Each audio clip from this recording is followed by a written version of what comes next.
Well, good morning again. We're continuing in our series called The 10, about the 10 Commandments, and in the mini-series, the sub-series about Sabbath. And I'm still excited about the things that I'm learning about Sabbath, and I'm still excited to share them with you, and I'm even more excited about the potential that it will bring in our futures. I have a list of people for you that I'd like to read. Let's see, we'll start with Abraham Lincoln, Isaac Newton. These aren't present today, just so you know. Ludwig von Beethoven, Thomas Edison, Frank Winfield Woolworth. Maybe the younger set doesn't know about Woolworths. I don't know. Michael Jordan. Walt Disney's on the list, but I'm going to skip him. Winston Churchill, Steven Spielberg, Albert Einstein, John Grisham, Henry Ford. One of my faves on the list, Sekiro Honda, and others, all have something in common. They were considered utter failures at younger ages. And we've heard stories like this before. Probably the most popular one just about Michael Jordan having been cut from the high school basketball team because he wasn't good enough, and then he goes out and he practices. He prepares. Sekiro Honda he had interviewed for a job as an engineer with Toyota. And they said that he wasn't a good enough engineer, so he went home and out of his garage started making scooters.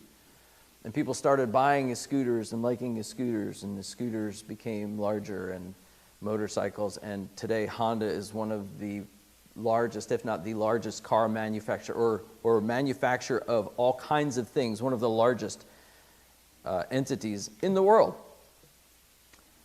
Can't go wrong with a Honda, really. Since this isn't a Honda commercial, I'll get to the point, is that what happened was when this list of people that I read to you, when they faced challenges, they failed. As they faced those challenges, they found ways to prepare to succeed. And in our Sabbath series, I want to suggest to you two things this morning that'll carry throughout the morning. I want you to leave with them, and I'll be saying them repeatedly. But delighting in the Sabbath requires two things. Delighting in the Sabbath requires faith, and it requires preparation. I'll say right up front, and we can get to this a little bit in the afters class, and then perhaps in the future, we'll talk about finding a way to develop Sabbath practices in the 21st century. There's so many questions that we can ask, and not all of them have clear answers, but finding a way for us to step into the delight that God actually designed us for, that He calls us into, that we need, requires preparation. It requires faith. There's a quote that was, I guess, initially attributed to Benjamin Franklin, but apparently he never said it. It was a philosophy that he sort of lived by, but he says, by failing to prepare, you are preparing to fail. Makes sense, yeah? All right, we got a low murmur. What I find interesting is that in order to be able to delight in Sabbath, we know intuitively that there's sort of a paradox about the whole situation. Like, when we think about Sabbath, we import what is a more modern concept of work, and we say, well, if I'm to have some sort of Sabbath practice, then work can't be part of that. And we find ourselves up against what we know intuitively, that, well, there are certain things that have to be done every day. And it's just the nature of it. We got to do it. So what am I not allowed to do? And I've mentioned in the previous sermons in this series that sometimes that can prevent us from moving forward. There are two things that I think can help with the tension. One is simply understanding the Hebrew words about work and about rest, and we've kind of touched on them already. But the other thing that I believe that can reduce the tension about Sabbath, about how we're supposed to navigate this seeming paradox, is understanding that where faith and preparation come in. So what I'm saying is that faith, which we're going to look at, we're going to work out and define a little bit in preparation, can help relieve the tension that we feel about what it means to not work on the Sabbath. If we're thinking about developing Sabbath practices, what does it mean then to not work? And I believe as we understand where faith and preparation come in, it'll have a huge impact on our ability to succeed in actually having a delightful Sabbath experience. Who's on board? Yes, the both of you. And Jeff, thank you for your grunt. Men. All right. We're going to reread Exodus chapter 20, verses 8 through 11. This is the command itself given, and we've been reading this each week. We're going to read it again. Here Moses writing, "Remember the Sabbath day to keep it holy. 6 days you shall labor and do all your work, but the seventh day is a Sabbath to the Lord your God. On it you shall not do any work, you or your son or your daughter, your male servant or your female servant, or your livestock, or the sojourner who is within your gates. For in 6 days the Lord made heaven and earth, the sea, and all that is in them, and rested on the seventh day. Therefore the Lord blessed the Sabbath day and made it holy." We're going to work on this text just real quickly. There's so much I want to get through this morning, but it kind of starts right here with the actual command itself, in that he says you should not do any work, and he talks about don't make your kids work, don't make the people who are staying with you, your guests, those who sojourn, those who are in your household under your care, even your animals, don't put them to a laborious work. And so when we read that, you can, right, this is where we get the idea that, if I'm going to develop a Sabbath practice, it means I can't work and I can't exert myself. And we see the tension, we see the problem develop in the New Testament when under the Second Temple Judaism, they get the rules. They develop these rules. They legislate that you can only, work so far, do so many things on the Sabbath for the Jewish person. And that's what Jesus is dealing with in the New Testament. But it comes from a place like this, from really not understanding, perhaps, what it is God's after. One of the things, this came up in the afters group last week, one of the things about work is, the farmers always get the great illustration because the cows still produce milk or the chickens are still producing eggs. By the way, I think that's an interesting discussion. There's a difference between the two, and I'm curious to know from farmers what it would be. Does a cow need to be milked? Or does a cow just need to be milked for productivity? You can't stop a chicken from laying eggs, but you don't have to run out and grab them on that same day. You just see what I'm saying? Interesting discussion. Complete sidebar right there. It just got my wheels turning. Fact of the matter is that in the command, in saying that, look, don't you work, not your sons, don't put your sons to work, don't put your daughters to work, don't put your animals. What does it mean to not have your animals work? Don't take them out to plow the field. Right? Don't put them to a task. Right? Just let them be animals, let them do what they're going to do. They can walk around, they can do whatever, but don't go out and work. That's all this is going for, I believe. And certainly if somebody's staying with you, put no additional burden on them. Don't put them to work. Hey, I was going to split some wood today, and since you're here, you want to help me? That kind of idea. By the way, if anybody wants to stay, we don't burn wood, never mind. I was going to see if I could get some work out of you, but never mind.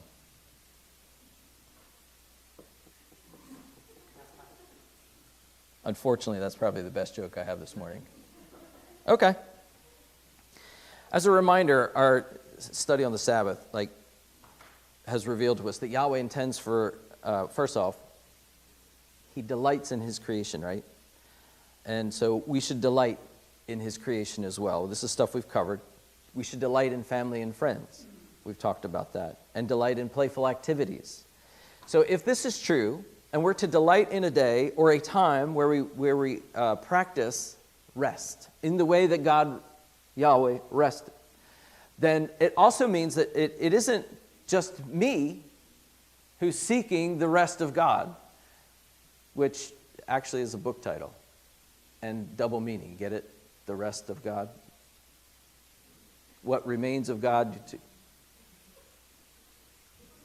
I'm gonna need a drink. All right, of water, which is on the pew. I'll get it if I need it. Point is, if I'm to rest, and we come into Sabbath with a self-centered perspective, that if I'm to rest, then I'm not going to do. And the trouble with that is we have to be careful, because if I'm not doing, it may cause the situation to arise where someone else has to do. And so if you just kind of roll into your Sabbath practice without regard for others, it makes it harder for them to actually receive a Sabbath rest. And so there's some forethought that needs to go into this.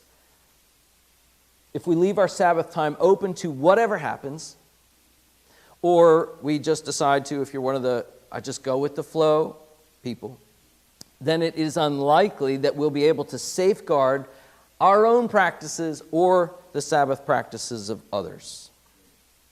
There's another quote that's been wrongly attributed to Abraham Lincoln. Apparently he never said it, but the internet thinks he did.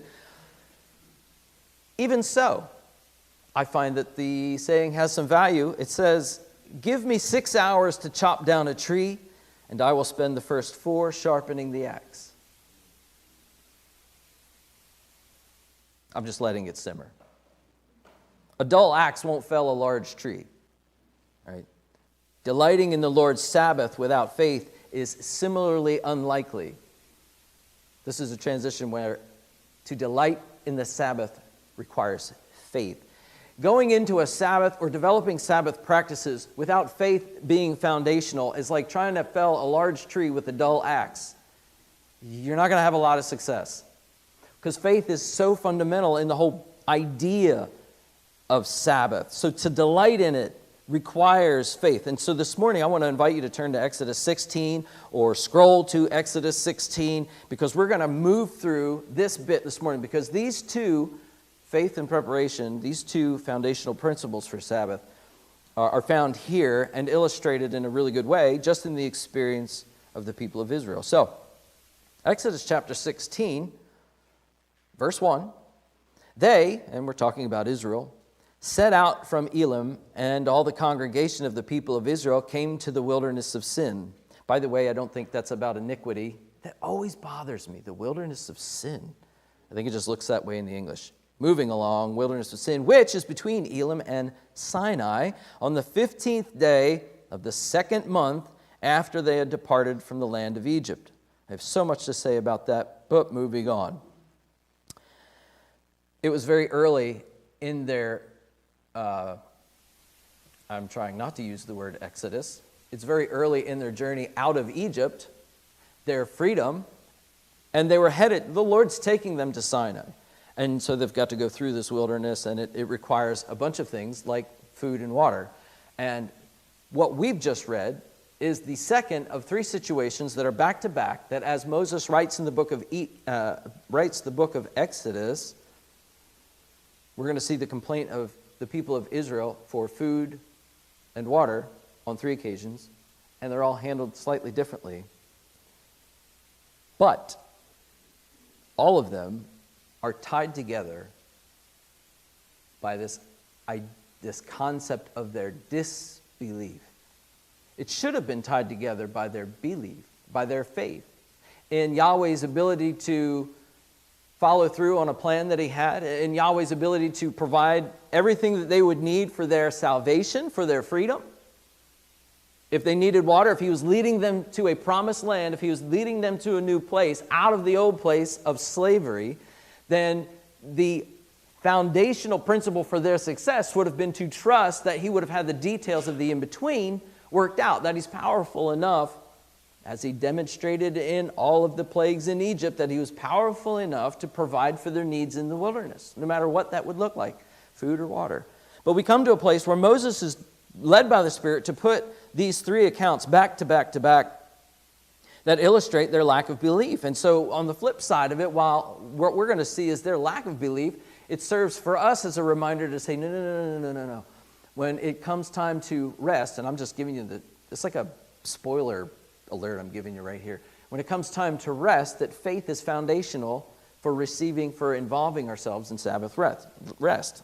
Let's go ahead and continue reading. Verse 2, and the whole congregation of the people of Israel grumbled against Moses and Aaron in the wilderness.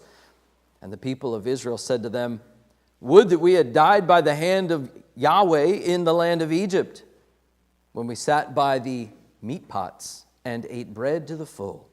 For you have brought us out into this wilderness to kill this whole assembly with hunger.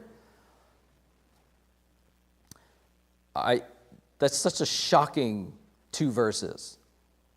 We could have been back in Egypt sitting by meat pots, which, I don't know, in English it sounds gross. We had plenty in Egypt.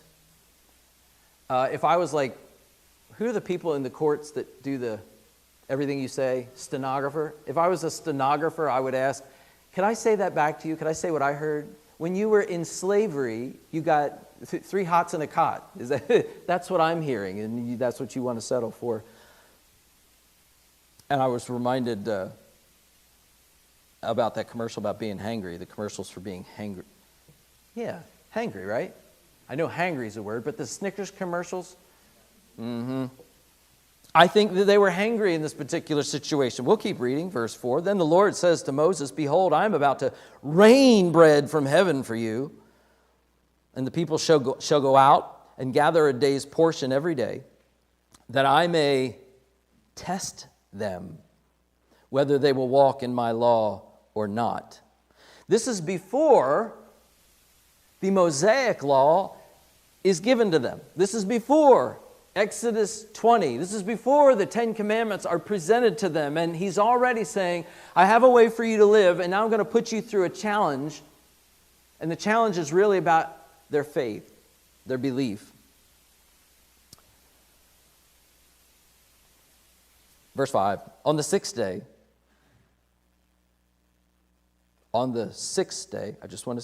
I know I said it twice. I just want it to be in the air. On the sixth day, before the seventh day, when they prepare what they bring in, it will be twice as much as they gather daily. So Moses and Aaron said to all the people of Israel, at evening you shall know that it was the Lord who brought you out of the land of Egypt, and in the morning you shall see the glory of the Lord, because he has heard your grumbling against the Lord. For what are we? So here's going to get into a small bit about, like, why are you complaining against me and Aaron and I, however you say that? Like, why? We're on the road with you guys, and we're just people. So why you're getting upset at us is beyond me. This is the argument Moses is making here at the end of verse 7. For what are we that you grumble against us? And Moses said, when the Lord gives you in the evening meat to eat, and in the morning bread to the full, because the Lord has heard your grumbling, that you grumble against him, what are we? Your grumbling is not against us, but against the Lord. Right? All right, this is a faith issue. You've got a problem with the Lord. It's not what's going on around you. You've got a problem with who you think he is and how it is he interacts with you, what he provides for you, what you think he will and will not provide for you. Verse 9, then Moses said to Aaron, say to the whole congregation of the people of Israel, come near before the Lord, for he has heard your grumbling. And as soon as Aaron spoke to the whole congregation of the people of Israel, they looked toward the wilderness, and behold, the glory of the Lord appeared in the cloud. Like, he's constantly revealing himself to these people over and over, all throughout Egypt and through the wilderness. He's just, I don't know what else he honestly could have done to gain their trust. Verse 12, I've heard them grumble of the people of Israel, or I've heard the grumbling of the people of Israel. Say to them, at twilight you shall eat meat, and in the morning you shall be filled with bread. Then you shall know that I am the Lord your God. In the evening, quail came up and covered the camp.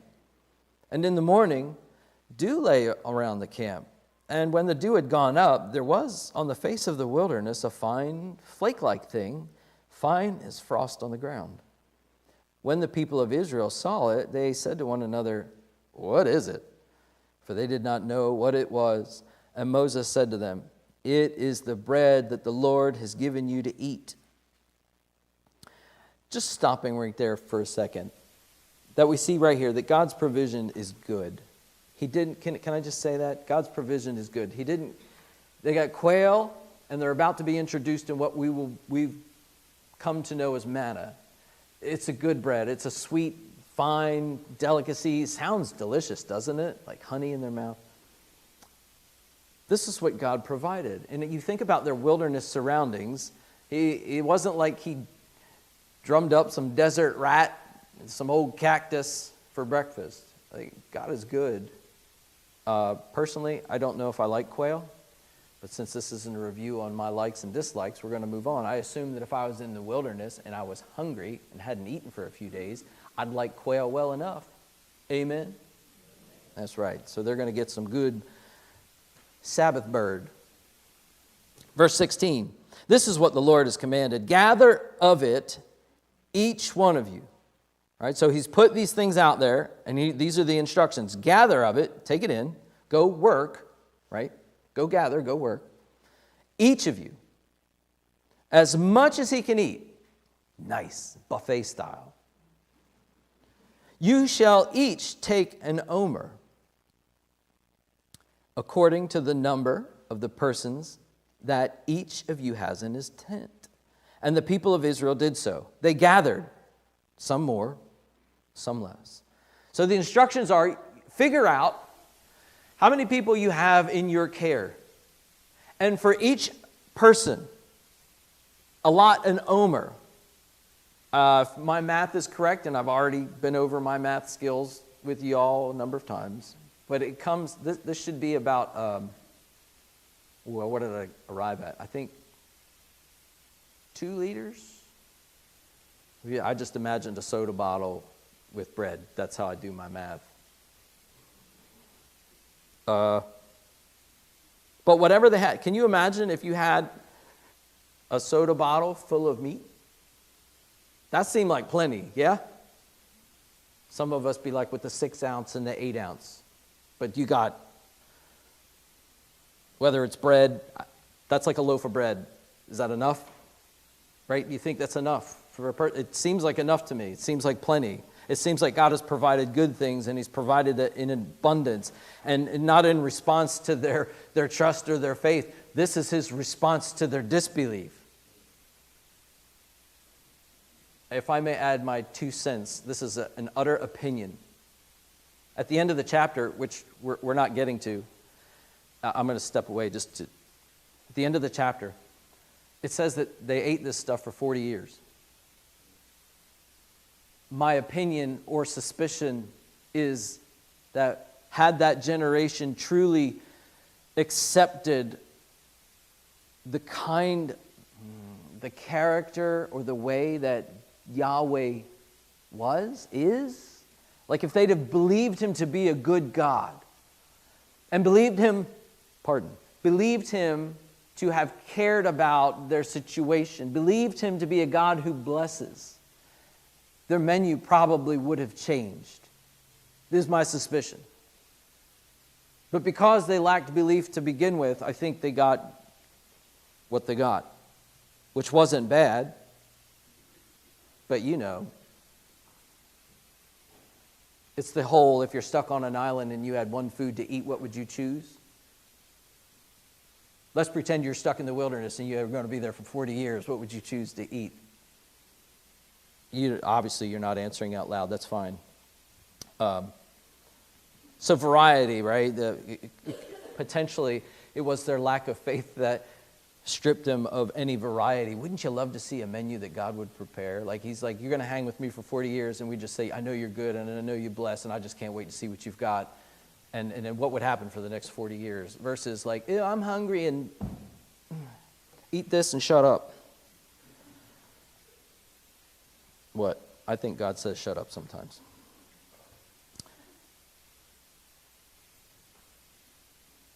Verse 18. Let's do that. But when they measured it with an omer, whoever gathered, so they gathered some more, some less. But when they measured it with an omer, whoever gathered much had nothing left over, and whoever gathered little had no lack. Each of them gathered as much as he could eat. That's interesting. That's an interesting detail. If I go out and I've got my family, I'm like, well, I was told that we would have plenty if I took this much, but maybe I'll take a little extra on the side. And somehow they had enough. And then the people who followed his instructions, the people who believed enough to do exactly as they were instructed, they had no lack. Verse 19, and Moses said to them, let no one leave any of it over till the morning. I said, so if you had extra, don't leave it hanging around. But they did not listen to Moses. Oh, there's a new wrinkle. Some left part of it till morning, and it bred worms and stank. Why would you leave part of it till morning? Why would a person do that? Why did they do that? They weren't sure that he was going to provide the next time. They didn't trust him. It was a trust issue. I'm going to save it for tomorrow because who knows what tomorrow will bring. Easy come, easy go? I don't know. So there's a lesson in here that they were told not to do that, and so they got the worms and it stank. And Moses was angry with them, right, because they continued to not believe him or, more importantly, God. Morning by morning they gathered it, each as much as he could eat. But when the sun grew hot, it melted away. To delight in the Sabbath, we're going to see, requires faith. We haven't even got to the Sabbath yet. We're about to. But this whole front part of the narrative that Moses is giving to us is underpinned by their lack of faith. And conversely, again, I'm going to say it, the admonition to those who read it then are to say that faith is foundational. And we're going to see how this unfolds. Delighting in the Sabbath requires faith that Yahweh remains sovereignly in control so we can rest. By faith, we trust the Lord to care for the people we love, to undertake responsibility for things that we would otherwise feel compelled to take responsibility for, and he does this so that we can enjoy his rest. Faith is important for Sabbath because it means that we will trust him with tomorrow, we can trust him with today, that we have needs, much the same way that they had needs in the wilderness. They had needs for their sons, for their daughters, for their animals. And he said, if you'll trust me, I'll provide for your needs. And so the same continues today, that God is a God that says, if you'll trust me, I'll continue to provide for your needs. And when it comes to Sabbath, faith is so foundational because it means that I can and you can take a break from worrying about, well, what if so-and-so needs to get a hold of me? Well, what's going to happen if this doesn't get done? Right? And these kinds of things can agitate us on a time that we would have otherwise set aside for rest. And so when we trust that God, that Yahweh is able to sovereignly remain in control of the whole world and the wheels don't fall off this thing if I take a break. That's what I'm getting at. We think that just if I don't do for a period of time, everything's just going to fall apart. And we think so much of ourselves. And here, Israel provides for us an example. God provides for us an example about the reality that it won't fall apart. And in fact, he says, I want you to take a rest. That's what Sabbath is about. I want you to take a rest. I want you to enjoy yourself. And the reason you'll be able to do that is by trusting that I'll take care of the things that need to be taken care of while you rest. Well, that's liberating. Yeah? Some of us don't enjoy change, by the way. As we segue now into delighting in the Sabbath requires preparation. Some of us don't like change. Some of us don't enjoy develop new habits. Apparently it gets harder the older you get. Is there an amen to that, or is that a lie? So here's another saying. I don't know who said it either. Stop worrying about what you have to lose and start focusing on what you have to gain. Boy, that's a doozy. That's a snazzy little number there.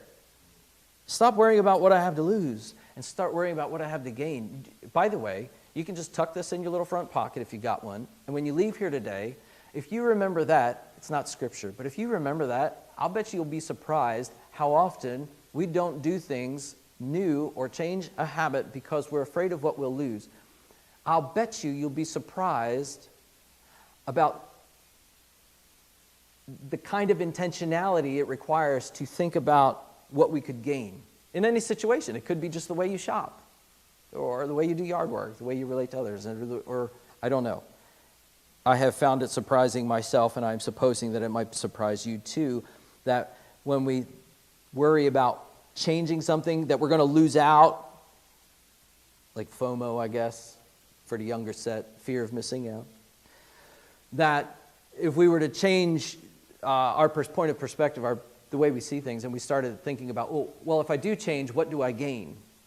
that makes a marked difference in the way we begin to process our situation. Exodus chapter 16 shows that how faith is put into action, but we also find this idea of preparation, this idea of new habits. And so let's continue looking at verse 22. On the sixth day, they gathered twice as much bread, 2 omers each. Now, you see, this is why this is weird, because they were told don't take any extra, and it turned out when they did take extra, it got worms and it stank. But now he's saying on this sixth day, I do want you to take, but I do want you to take extra because you're going to need it tomorrow. And when all the leaders of the congregation came and told Moses, he said to them, this is what the Lord has commanded. Tomorrow is a day of solemn rest, a holy Sabbath to the Lord. Bake what you will bake and boil what you will boil, and all that is left over lay aside to be kept till the morning. But I thought you said don't do that. But yes, but on the sixth day I'm telling you to do that. If you'll trust me, you do that. Verse 24, so they laid it aside till morning as Moses commanded them, and it did not stink, and there were no worms in it. Moses said, eat it today, for today is a Sabbath to the Lord. Today you will not find it in the field. 6 days you shall gather it, but on the seventh day, which is a Sabbath, there will be none. So he's teaching them that if they would have faith in his provision, their preparations would contribute to a day of rest and celebration. You trust me, you follow my instructions, and then I will take care of your needs and give you rest. Verse 27. Unfortunately, verse 27 reveals that some of the people had again failed to appreciate the rest. They failed to appreciate that they were being invited into a delight that God was offering. So it reads, on the seventh day, some of the people went out to gather, but they found none. Boy, they were just told, don't do it. It won't be there. Verse 28, and the Lord said to Moses, how long will you refuse to keep my commandments and my laws? See, the Lord has given you the Sabbath. Therefore, on the sixth day, he gives you bread for 2 days. Remain each of you in his place. Let no one go out of his place on the seventh day. So the people rested on the seventh day. I think whether or not you've had trauma in your past, you can understand the idea that things that happen to us in the past will shape the way we behave in the future. Yeah? It makes sense. So when we take a minute to think about the issues that are arising in the New Testament about how the Jews would practice Sabbath and how strictly they followed these rules that they had developed, right? It wasn't, the rules that they had developed, they didn't come from God. They were extras. They legislated what the Sabbath should be like in terms of where you go, what you do, what you can eat, how many steps you take, those kinds of things. But I have to wonder if that isn't connected to this type of thing. Because here, one could argue that they took liberties. Well, I just went out on the seventh day to check. And they learned a lesson. They learned a hard lesson. And so down through the ages, it strikes me as perhaps this would be generationally traumatic, and so it would cause them to say, no. We followed the rules. We were given instructions, we followed the instructions. Of course, that got transposed onto instructions developed by mankind, and that's problematic. But probably what's more interesting for all of us still is that we fail to understand how the Lord intends for us to enjoy a Sabbath rest. And that's why this series is so prevalent in my mind. That's why I want us to really get on board and continue to digest what the scriptures say, what God has for us about Sabbath, because we still seem to have trouble following his instructions. Like we've already established that it's a cosmic principle, that it's a design feature for humans, and that it's something God wants us to do. It's something that God prepares for us to step into, is his kind of rest and his kind of delight. And yet we just have a terrible time really developing a strategy to step into that. And so we find ourselves being not so different really from the people in the wilderness trying to figure out what this Sabbath situation means.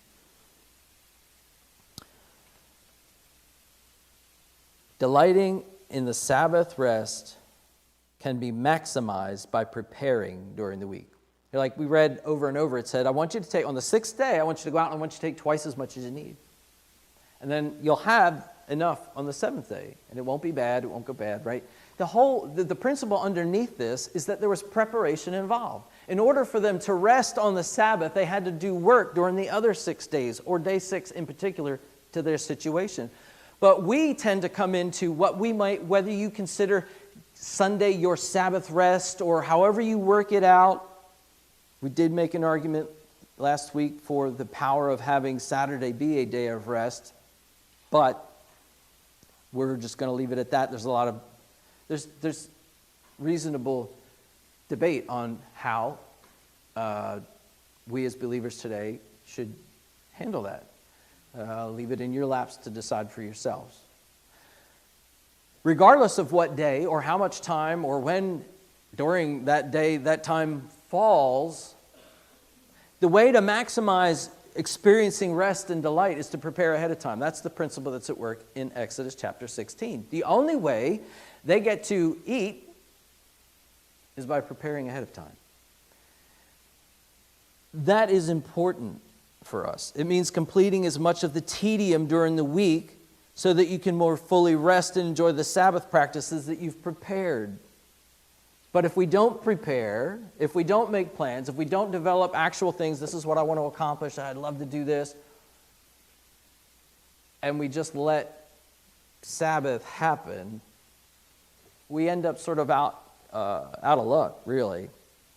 Preparing during the week helps us get ready for that day so that we can rest. Preparing enables us to enjoy an enormous catalog of creative pursuits, while also, and remember the beginning, while also safeguarding that same opportunity for others. It's very difficult, this is an opinion statement too, it would be very difficult for me or for you to have a successful Sabbath time of rest and enjoyment and celebration and delight if you didn't prepare in advance to experience, all the wonder and joy and rest that God has for us that time. Without preparation, it's tough to do that without impinging on someone else's opportunity to do the same. That's what I'm saying. You see, like without preparing, I cannot actively safeguard that I won't cause someone else to have to do the work. If I'm thinking that I want a great feast Sunday after church, and I don't cook, then who am I expecting? Oh, she's downstairs with the seekers. But so who am I expecting to prepare the great feast? And the answer is Lauren. And now I've impinged on something that God said, look, don't live in such a way, don't practice your Sabbath in such a way that puts your lack of work on somebody else. I don't get to have a huge feast by simply putting it off on my wife and saying, well, make me a big lunch because it's Sabbath, and by the way, I like you feast. You see the problem. But you can apply that in a lot of different ways in your own families, in your own lives. So as we prepare, we also need to be considerate and make sure that we prepare to safeguard others' opportunities to enjoy the Sabbath themselves. Let me summarize again. Summary of faith and preparation goes like this. Delighting in the Sabbath rest requires faith that Yahweh remains in control, and so we can rest. He's in control, so I can rest. Delighting in the Sabbath rest can be maximized by preparing during the week. Now, I have left an unusual amount of time because we can talk about this in principle, but I really wanted to just get to a place where some of the things that I've read, some of the things that I've heard, and as I've been thinking through it, I want to lay out some actual practical ideas for you during this message that might help get your brain firing. So, if we recall the week, if we think of the week not as a 7-day week, but as a 6 plus 1 day week, that's the model that's presented for us in the Old Testament. You recall about all the other days had in the morning and the evening were day 1, day 2, day 3. And the 7th never gets a in the morning and the evening. So it's somehow Moses, through the Spirit of God, is saying this day is different. And we talked a little bit about that last week. The book that I've been reading, entitled Sabbath, is by Dan Allender. I mentioned him too. He says this: our 6 days of work should include the work of preparation. Our 6 days of work should include the work of preparation that enables us to delight in God's creation, His provision, in our relationships with one another, to delight in new and wonderful things. We don't work, we don't labor, or we at least try to minimize that, on whatever time we've set aside for Sabbath rest. But He's given us 6 days to prepare for that rest. Now, I know we've got jobs and we've got families, but that's 6 days. And somewhere out of those 6 days, a conversation with our spouse, or we sit down and just have some deep thought, if we're not married, deep thought about, okay, if I want to accomplish whatever as a time of Sabbath rest and enjoyment and delight, then what do I need to get done ahead of time to make that happen? What does preparing your Sabbath practice involve? And so we get into this sort of extra biblical, more practical part of the message. During the work week, outline the steps you'll need to accomplish your Sabbath goals. You don't have to write them down necessarily. Some of you are list takers. I like lists. Some of you are just kind of free thinkers, I guess. I don't know how it works if you're not using a list. But what do I intend to enjoy? And what's it going to take to get me there? What delights will you engage in? Okay, how about games, walks? You want to read a book? You want to play some sports? You want to watch some sports? You want time spent laughing together with your family, with your friends? Or do you want special nap time with your spouse?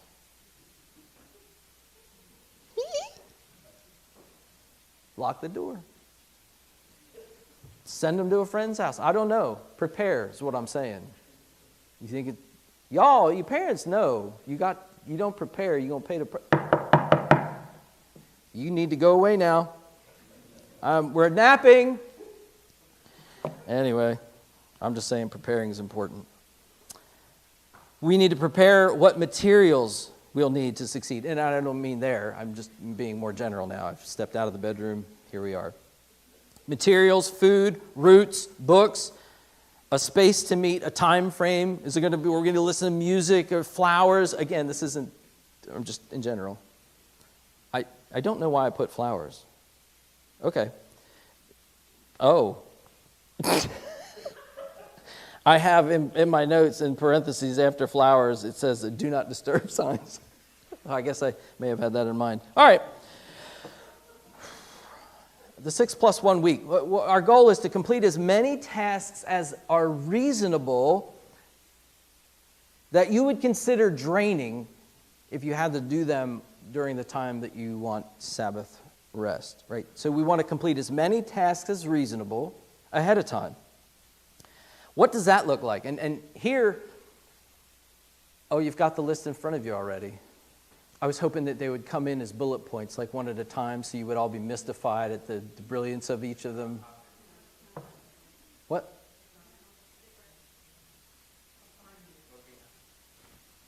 Oh. Prepare to be mystified as each of the bullet points comes in behind me and be amazed. Okay. Well, that's great. That works fantastic. Set your phone aside. Ooh, hold up. Wait a minute. Something ain't right. Oh, man, we're like on a leash with these things, right?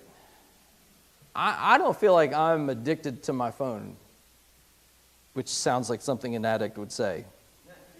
I can put it down whenever I want.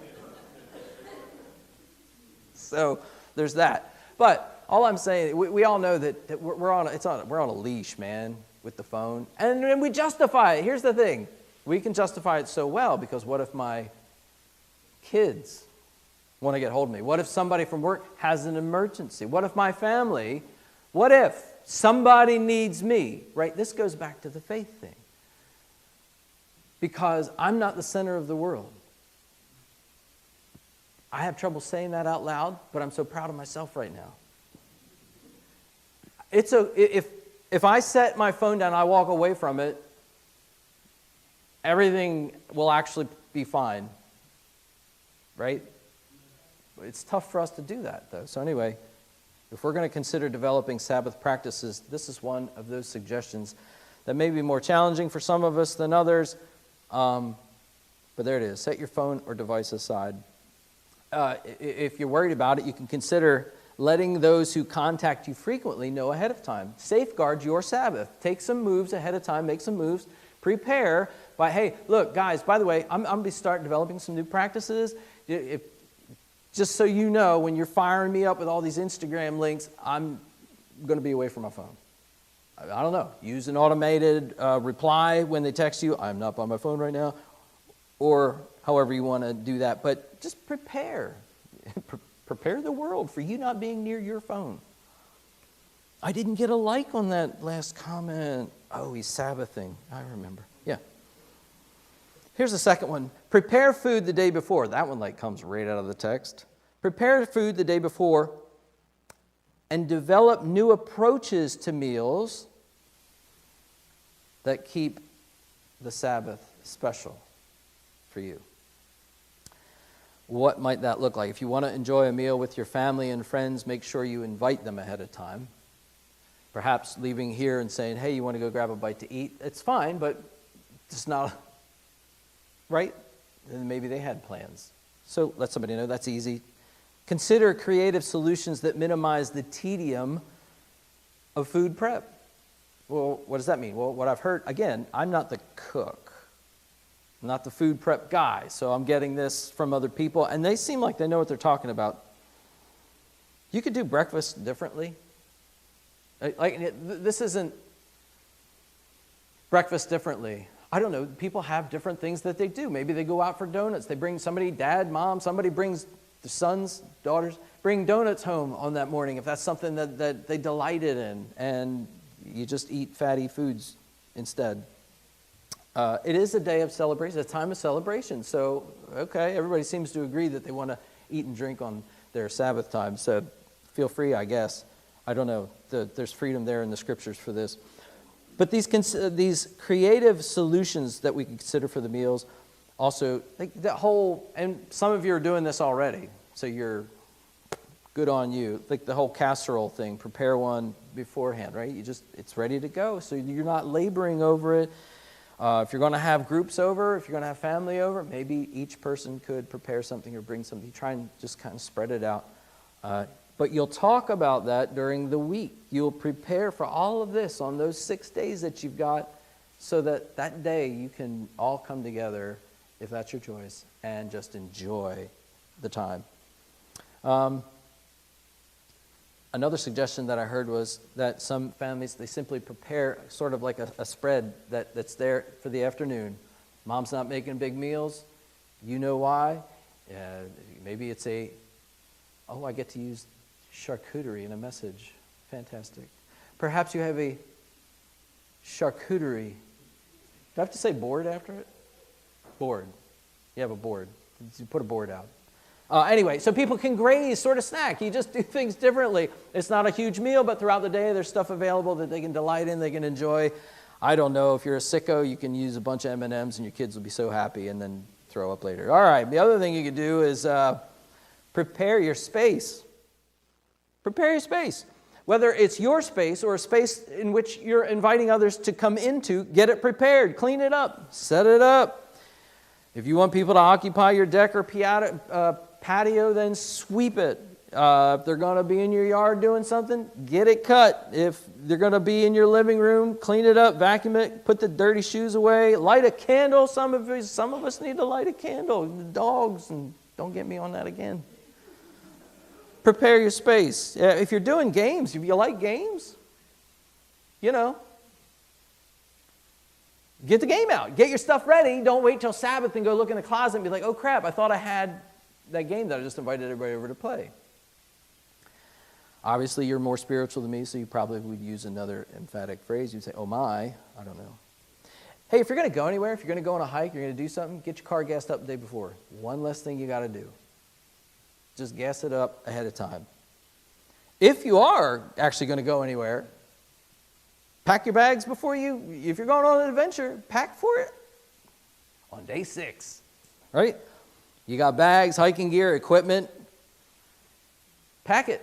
Get it done the night before, the day before. Don't do it on the time that you've reserved for enjoyment. You know, right? Can I get a nod? These are just simple, practical things that we probably, most of us, aren't really doing because it's just gas. I'll get gas. It's not a big deal. Right. None of it's a big deal. But when you add it all up, it's a big deal here, it's a big deal here, or it's a little deal here, little deal here, little deal here. And it detracts from a day meant for rest and for celebration. So we can prepare ahead of time. I think one of the last things that I wanted to mention as a suggestion for us to consider was like, do your laundry some other time.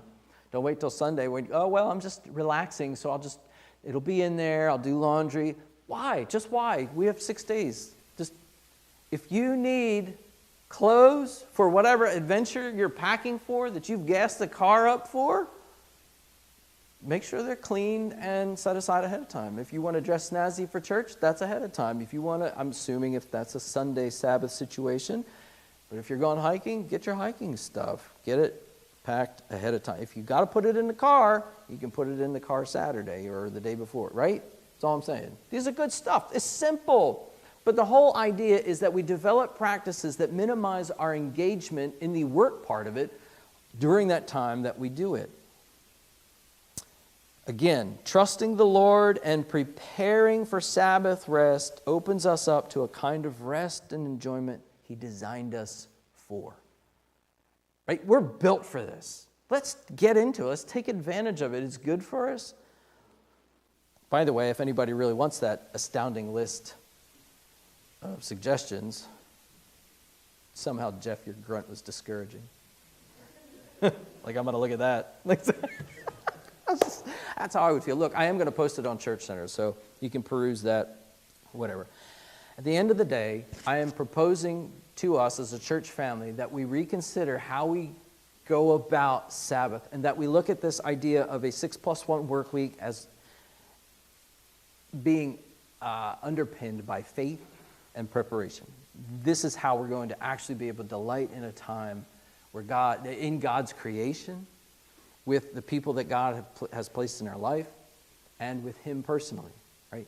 And that could look I guess an infinite number of ways, but we got to prepare for it and trust that as what we've done our part.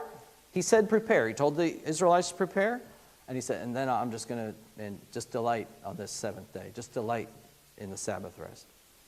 So we see that He's involving them in the process. It's this participation idea again. Prepare, and then I just want you to enjoy the rest that I give you. So this is good stuff. I trust that you'll be blessed by it. We'll have more discussion upstairs. Again, I want to extend that invitation to the young adults specifically to meet us upstairs and to further our discussion about this and some of the questions that we may have. And, of course, you've got the Girls in God group.